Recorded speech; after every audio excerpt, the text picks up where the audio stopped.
Welcome back to my YouTube channel. Satyanarayana Swamy దేవాలయము. స్వామివారి దర్శనం చేసుకున్న తర్వాత ఇటువైపు కనుక చూస్తుంటే ఈ ఆలయంలో 365 రోజులు అటువైపు చెరువు ఇటువైపు గుట్టలతో ఈ టెంపుల్లో ప్రతి పౌర్ణమికి నది తీరాన అతి పురాతనమైనటువంటి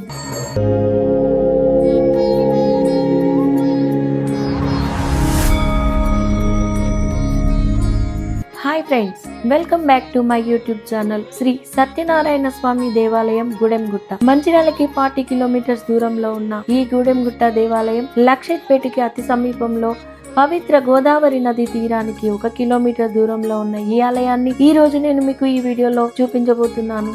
హాయ్ ఫ్రెండ్స్, మనం ఈ రోజు సత్యనారాయణ స్వామి దేవాలయము గూడెంగుట్ట మరి ఈ వీడియోలో విజిట్ చేయబోతున్నాము.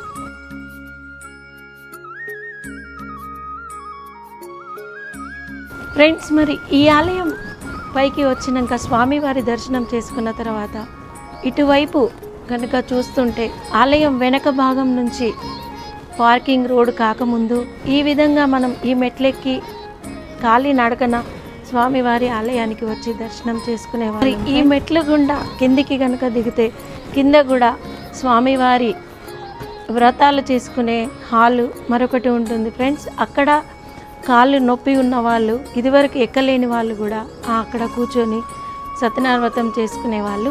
ఇప్పుడైతే ఆ అవసరం లేకుండా పై వరకు ప్రతి ఒక్కరు వచ్చేలాగా ఈ ఆలయ కమిటీ వసతి కూడా కల్పించారు. శ్రీ సత్యనారాయణ స్వామి దేవాలయం కదా, ఈ ఆలయంలో 365 రోజులు ఎవరైనా మొక్కుబడిగా వ్రతం చేసుకోవాలనుకునే వాళ్ళు, మొక్కుకొని వారి కోరికలు తీరిన వాళ్ళు ఈ హాల్లో, విశాలమైన ఈ హాల్లో కూర్చొని సత్యనారాయణ స్వామి వ్రతాలు చేసుకుంటారు ఫ్రెండ్స్. అదే ఆలయము ఈ గుట్ట పైన ఈ ఆలయం పైకి వచ్చాక ఈ ఆలయంలోంచి బయటకు చూస్తుంటే కనుక ఫ్రెండ్స్ ఎంతో ఆనందంగా అటువైపు చెరువు ఇటువైపు గుట్టలతో మరి పచ్చని పొలాలు పాడి పంటలతో ఎంతో అందంగా చూడడానికి చాలా బాగుంది ఫ్రెండ్స్. మరి ఈ టెంపుల్లో ప్రతి పౌర్ణమికి ప్రత్యేకమైన సత్యనారాయణ వ్రతాలు జరిపిస్తూ ఉంటారు. ఇక్కడ వ్రతం చేసుకునే వారు మంగళహారతి ప్లేటు 6 కొబ్బరికాయలు తీసుకుని వస్తే సరిపోతుంది. మిగతావన్నీ ఆలయ కమిటీ వారే చూసుకుంటారు. ఇక్కడ నైమిషారణ్యం, అన్నవరం, గూడెంగుట్ట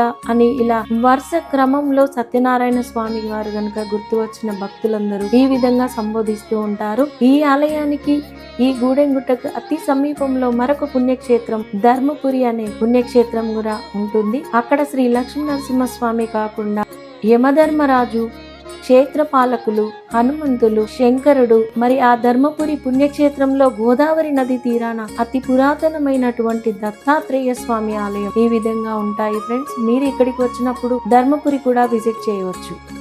ఇక్కడ స్వయంభుగా సత్యనారాయణ స్వామి వెలిశాడని మరి ఇక్కడ స్థల పురాణం ప్రకారం భక్తులందరూ నమ్ముతూ ఉంటారు ఫ్రెండ్స్. మరి ఈ గుట్టకి కూడా సత్యనారాయణ స్వామి ఆ గోవింద నామాలు శంఖు చక్రం గదతో అలంకరించబడి చూసినట్టయితే అక్కడ ధూపదీప నైవేద్యాలకు కూడా కొబ్బరికాయలు కొట్టడానికి కూడా ఈ ఆలయం ముందు ఎంతో అరేంజ్మెంట్స్ చేశారు దేవాలయం వారు ఫ్రెండ్స్. మరి ఇప్పుడు మీరు చూస్తున్నది సత్యనారాయణ స్వామి దేవాలయం. ఓం నమో నారాయణాయ నమః. ఈ ఆలయానికి వచ్చినప్పుడు ఈ ఆహ్లాదకరమైన ప్రకృతిని చూస్తే గనక ఎంతో ఆనందంగా అనుభూతి చెందవచ్చు ఫ్రెండ్స్. మరి మేమైతే ఇక్కడ ఒక 10 నిమిషాల సమయాన్ని కూర్చున్నా కూడా ఎంతో పాజిటివ్ ఎనర్జీని అనుభూతి చెందుతున్నాం.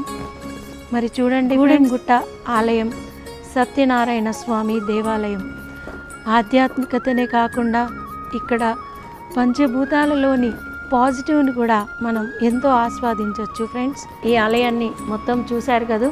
మరి ఈ ఆలయంలో ఇప్పుడు సమయం మించిపోయినందువల్ల మరి ఆలయం లోపల స్వామివారిని చూపించడానికి ఆలయ కమిటీ ఒప్పుకోవడం లేదు ఫ్రెండ్స్. మరొకసారి మరో వీడియోలో స్వామివారి దర్శనంతో పాటు మీకు ఆలయాన్ని చూపిస్తాం. మరిన్ని వీడియోలతో మీ ముందుకు వస్తుంది కళ్యాణి కుకడప్ ఛానల్. వీక్షిస్తూనే ఉండండి. Please like, share, subscribe. ఎప్పటిలాగానే ఇప్పుడు కూడా ఆదరిస్తారనే నమ్మకంతో మీకోసం ఈ వీడియోలు చేయడం జరుగుతుంది.